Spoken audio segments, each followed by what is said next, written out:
یہ سوال نہیں، یہ ایک ٹریجڈی ہے آل محمد کی، اور یہ پیغام ہے کہ دشمن کے مقابلے میں دوست سے زیادہ خبردار رہنا۔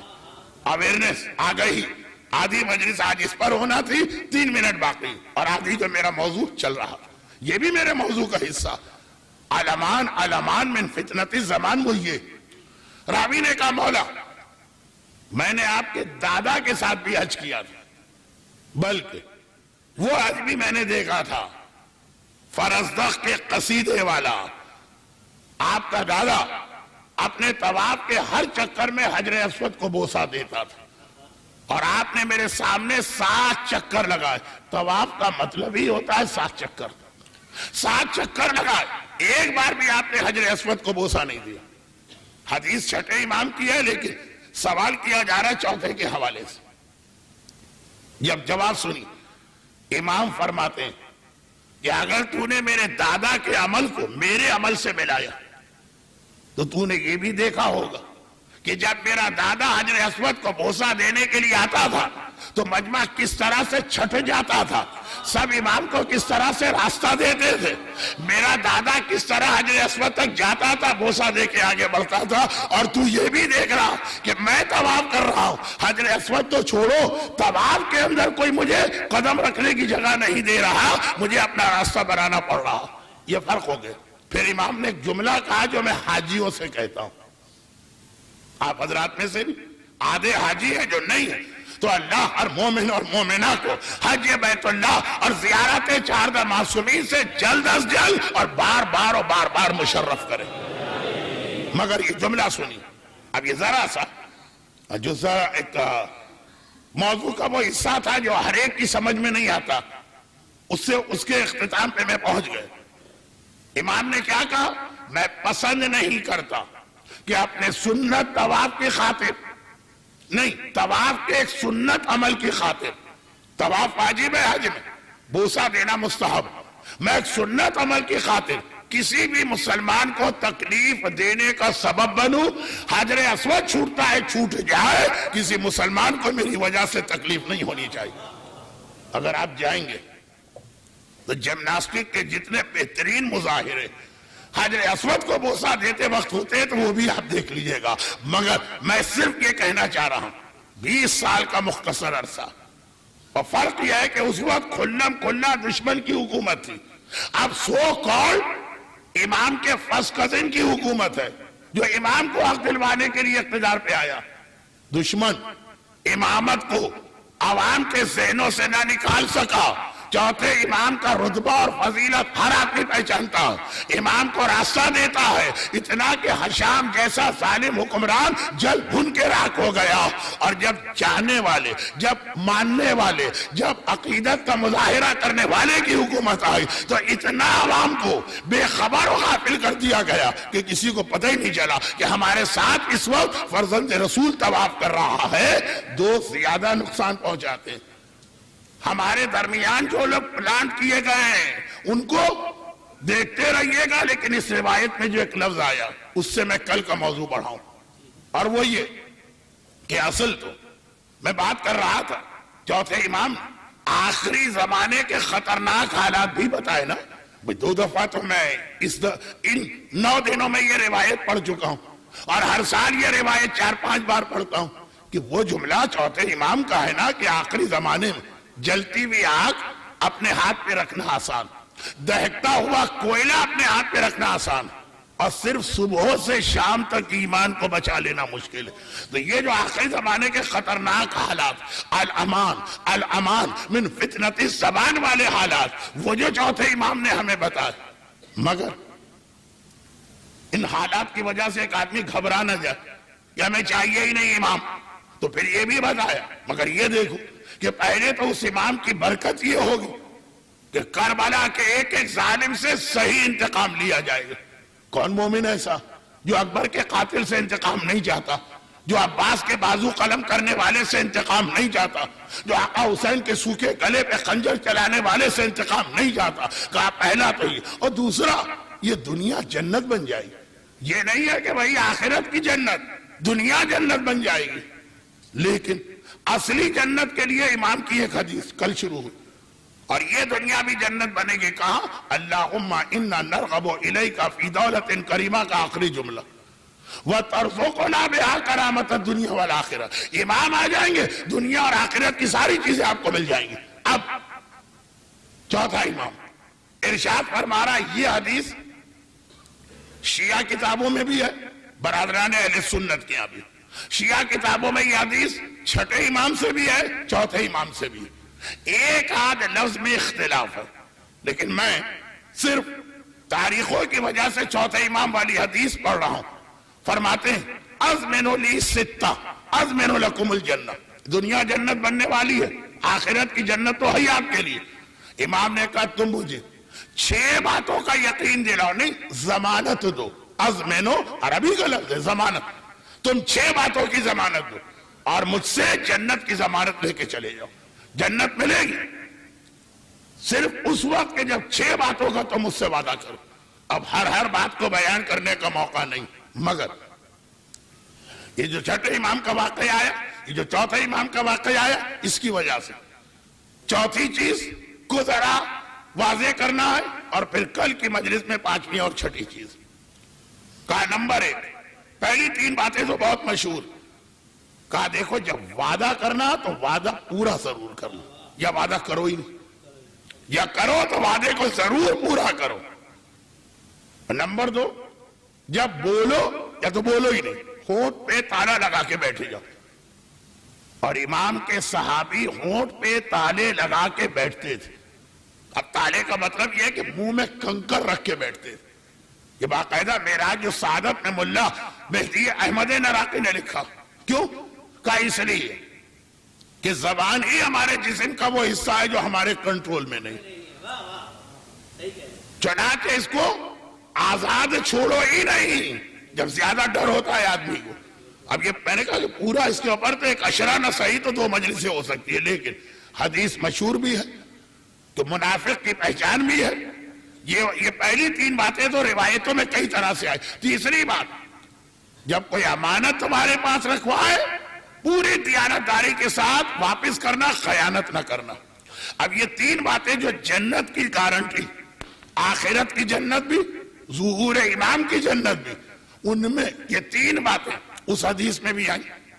مولا ایک بڑا مسئلہ ہمارے لیے، اور وہ یہ ہے کہ آپ نے بار بار کہا کافر سے اتنا نہ ڈرنا جتنا منافق سے ڈرنا.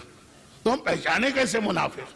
منافق کوئی بورڈ لے کے چلتا نہیں، آئی ایم منافق، یا وہ کوئی وزٹنگ کارڈ تو آپ کو دیتا نہیں ہے، مسٹر فلان فلاں اور بریکٹ میں لکھا ہے سرٹیفائیڈ منافق. ایسا تو نہیں ہے نا، وہ تو کبھی نہیں کہے گا کہ میں منافق.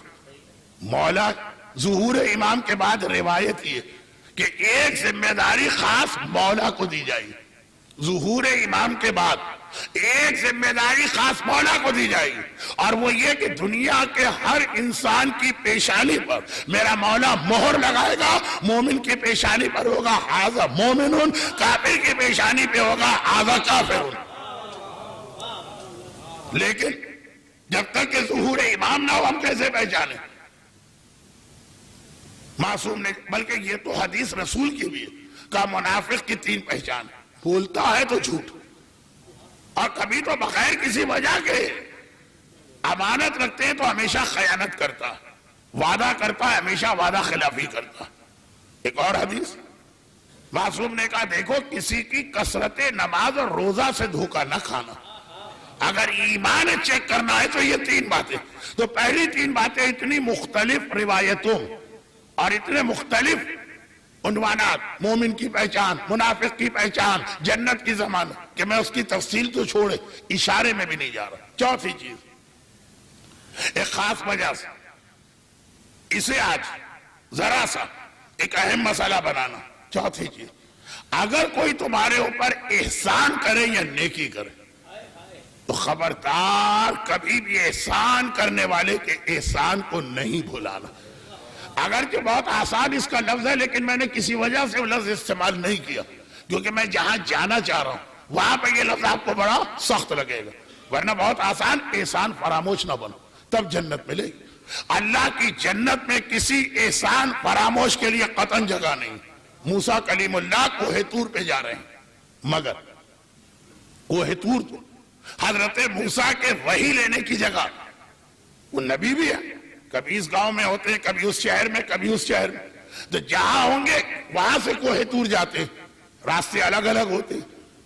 کراچی سے کوئی دبئی آئے الگ راستہ ہے، دارالسلام سے دبئی آئے الگ راستہ ہے، لندن سے دبئی آئے الگ راستہ ہے۔ تو آج موسیٰ جس راستے سے جا رہے پہلی دفعہ جا رہے تھے، چلتے چلتے صحرا میں ایک نخلستان ملا، اوزیس کہتے ہیں غالباً، کہ ایک کھجور کے درخت، پانی کا چشمہ، تھوڑا سبزہ۔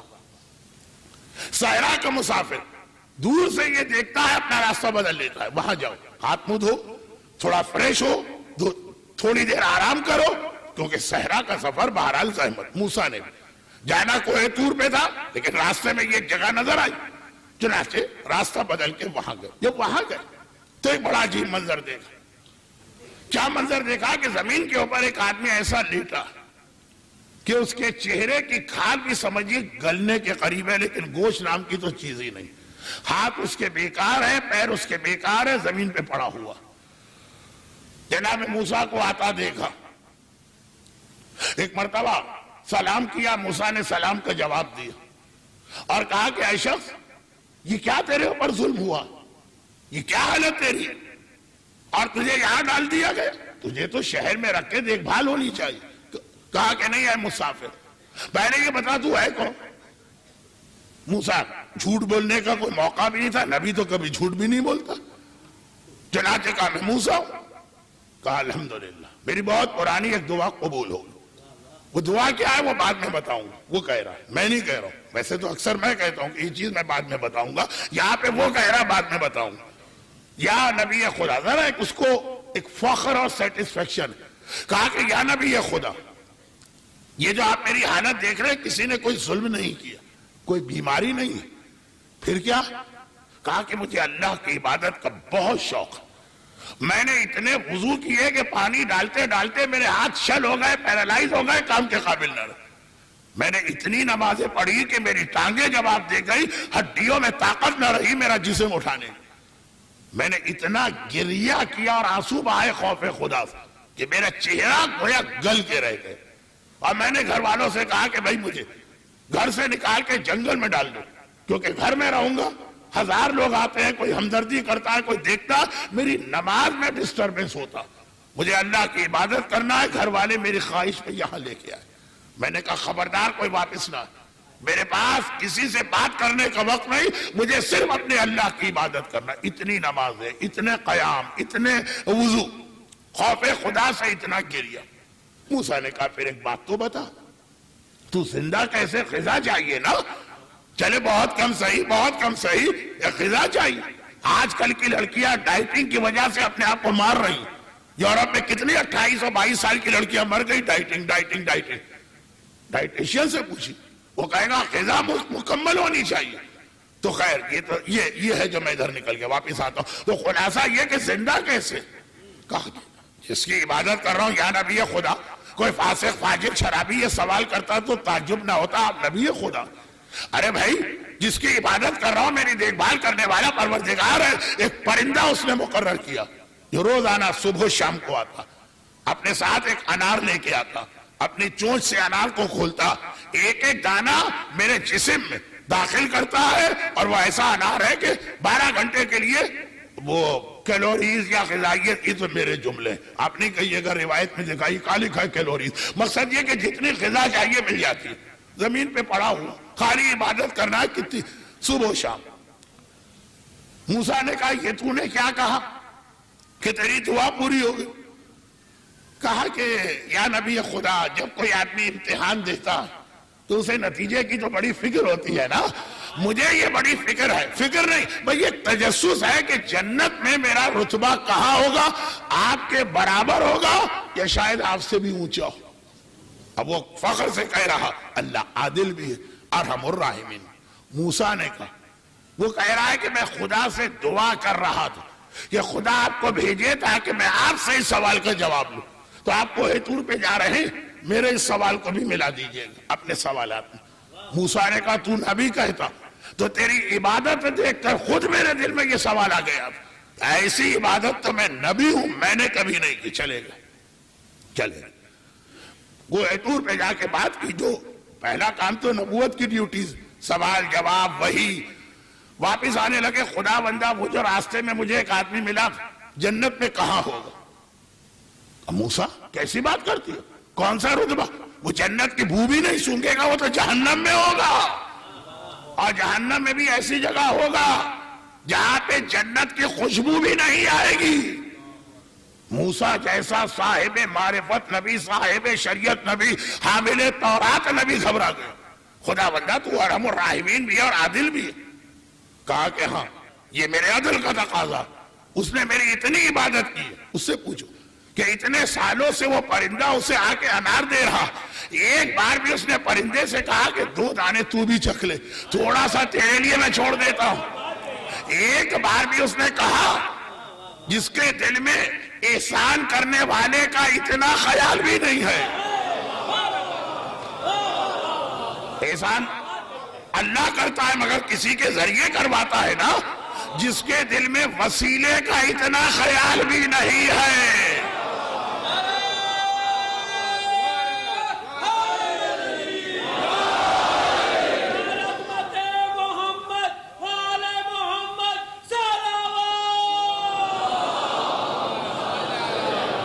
ہم احسان فراموش قوم نہیں ہیں.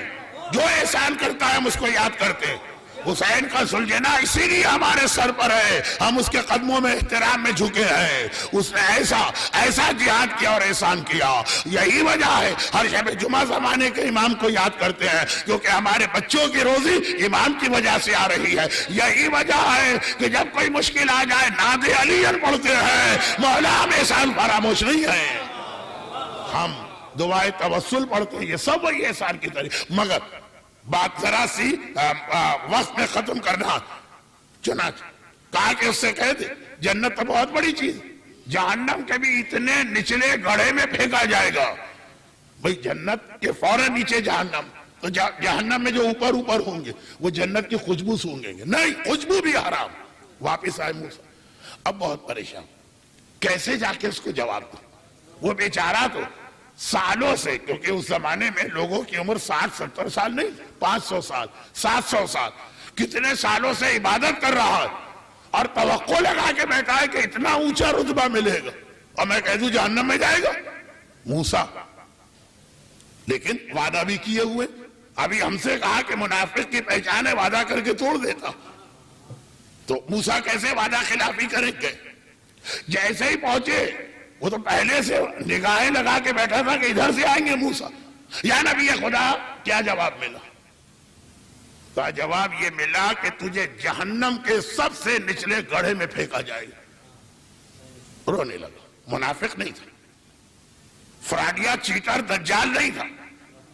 کہ خدا نے یہ فیصلہ کیا ہے تو صحیح کیا ہوگا، مگر وجہ بتا دی. فیصلہ اللہ کا اعتراض نہیں ہے. وجہ کیا؟ کہ وجہ ہے احسان فراموشی. ایک پرندے کا احسان تو نے بھلا دیا. کہنے لگا واقعاً یہ بات آپ نے صحیح کہی، بس واپس جائیے.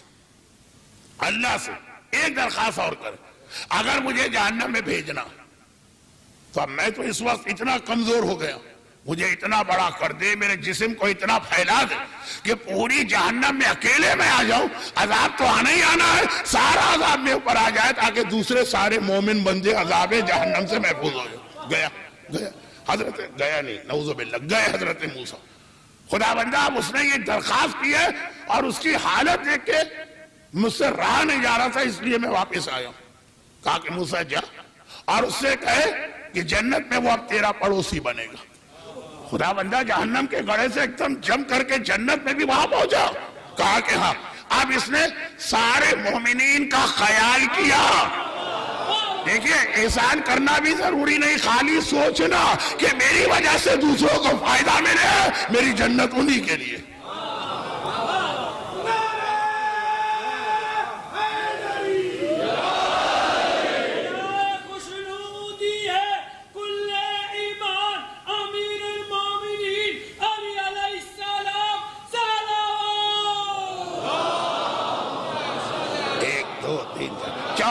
چوتھی شرط، چوتھے امام نے کہا چوتھی شرط، چوتھا امام چوتھی شرط، جنت کا کہ میں ضمانت دیتا ہوں اگر احسان فراموشی نہ کرو. دنیا جنت بن جائے گی بشرط یہ کہ تم یہ چوتھی بات مانو احسان فراموشی نہ کرو.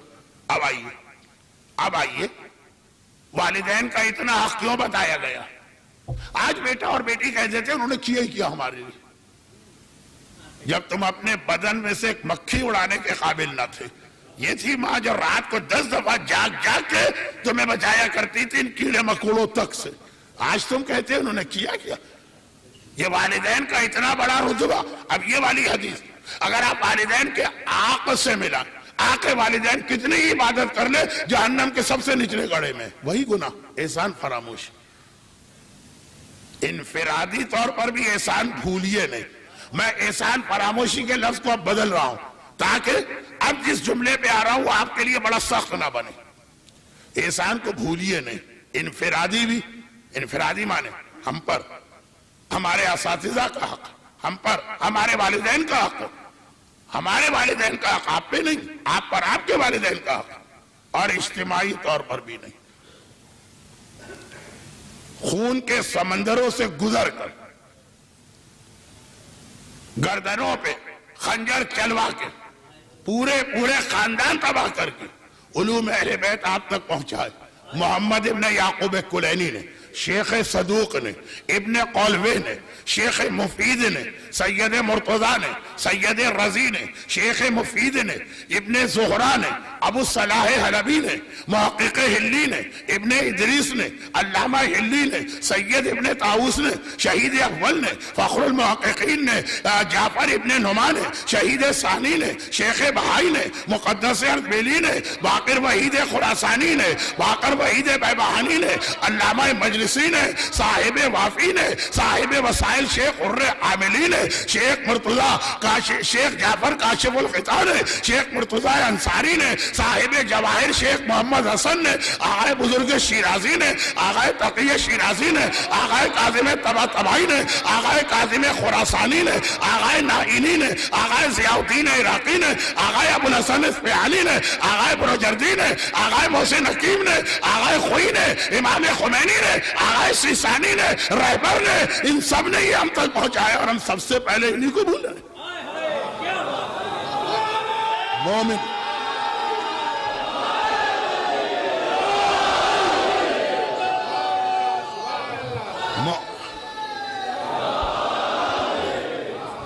مومن شیعہ قوم کا مزاج، ہم کبھی بھی کسی کا احسان نہیں بھولتے. ہمارے یہاں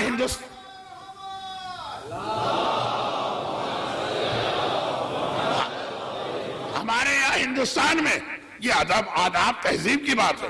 بدتمیز لوگ نہیں سمجھ پائیں گے، بد تہذیب لوگ نہیں سمجھ پائیں گے، بد نسل لوگ نہیں سمجھ پائیں گے. یہ خون کی طہارت ہوتی ہے جو بتاتی ہے.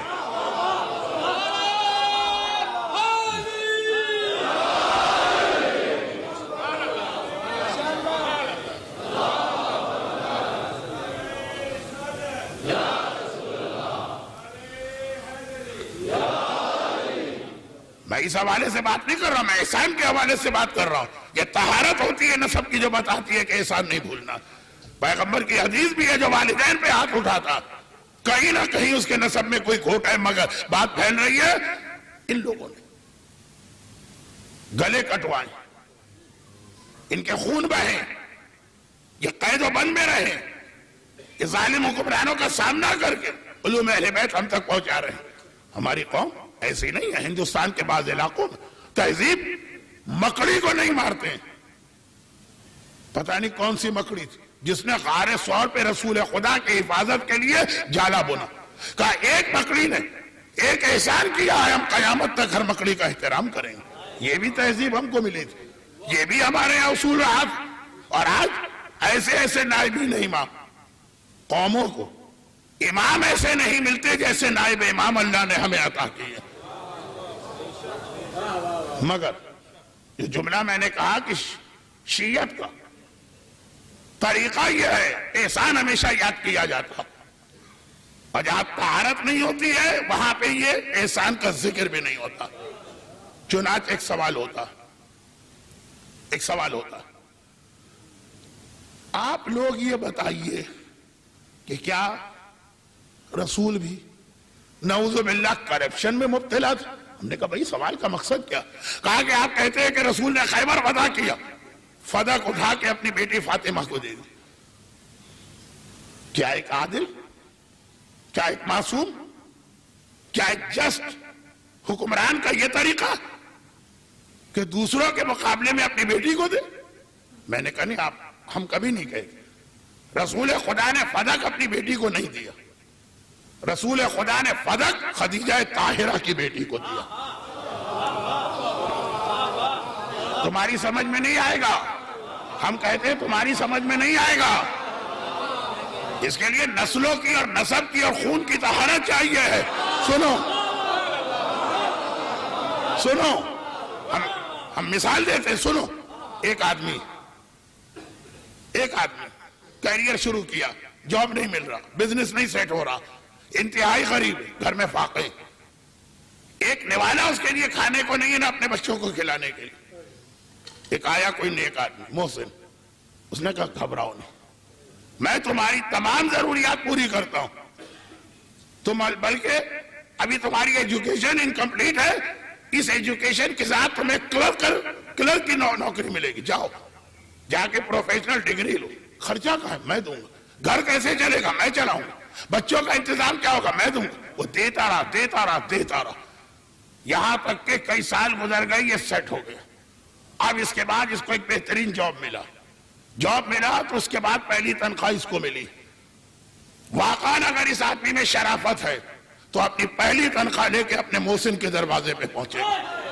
آج میں جو کچھ ہوں تیری وجہ سے ہوں، آج یہ جو کچھ میرے پاس ہے آپ کی وجہ سے. میں احسان کا بدلہ نہیں دے سکتا، مگر اظہار تو کر سکتا ہوں کہ میں آپ کے احسان کو مانتا ہوں. یہ پہلی تنخواہ آپ کے سپرد ہے. اسلام غریب تھا، مسلمانوں کے یہاں فاقے تھے، کھانے کے لیے کسی کے پاس کچھ نہ تھا. ماں خدیجہ طاہرہ نے، ام المومنین ہے نا، ماں خدیجہ طاہرہ نے کہا میرے بیٹوں گھبرانا نہیں، میرا سب کچھ تمہارے لیے ہے، میری ساری دولت تمہارے لیے ہے. ایک نہیں، سارے گھر چلتے رہے، اسلام کی خدمت ہوتی رہی، مسجد النبوی بنتی رہی، ہجرت کے سفر کی تیاریاں ہوتی رہی. جب اسلام پہلی مرتبہ پہلی تنخواہ لے کے آیا خیبر کی فتح کے بعد، تو اگر اسلام میں شرافت ہے تو پہلی تنخواہ لے کر خدیجہ کے دروازے پہ جائے گا. اگر خدیجہ نہیں ہے تو خدیجہ کی وارث فاطمہ کے دروازے پہ جائے گا.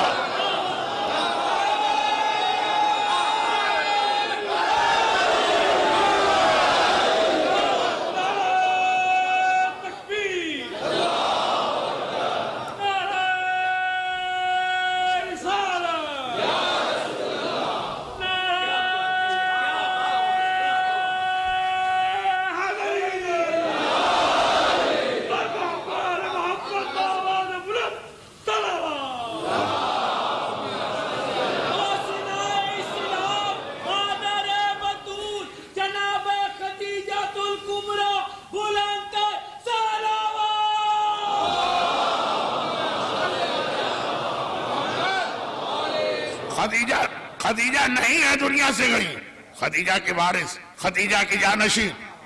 رسول نے اپنی بیٹی کو کچھ نہ دیا، خدیجہ طاہرہ کو بیٹی کو دیا.